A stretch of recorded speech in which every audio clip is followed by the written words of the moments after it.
চ্যানেলে তোমাদের সকলকে স্বাগত। আজকে আমার যা কি রান্না করছে দেখো, চিলি চিকেন।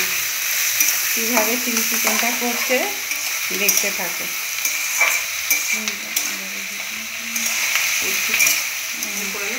বলো না, তুমি কথা বলো। আজকে আমাদের চিলি চিকেন হচ্ছে আর রাইস হয়েছে। এখানে রাইস করেছি, দেখে রাইসটা হয়ে গেছে। কেমন রাইসটা হয়েছে? বাহ, খুব সুন্দর হয়েছে। গাজর ছেলেরা খেতে ভালোবাসে। আর হচ্ছে, আর এখানে চিলি চিকেন হচ্ছে। তোমরা কে কে খাবে চলে এসো আমাদের দুপুরবেলার খাবারের সঙ্গী হতে। তোমরা দেখবে আর একটু সাবস্ক্রাইব করবে, লাইক করবে, কমেন্ট করবে, শেয়ার করবে, একটু পাশে থাকবে এই রেণুকার চ্যানেলে। নমস্কার।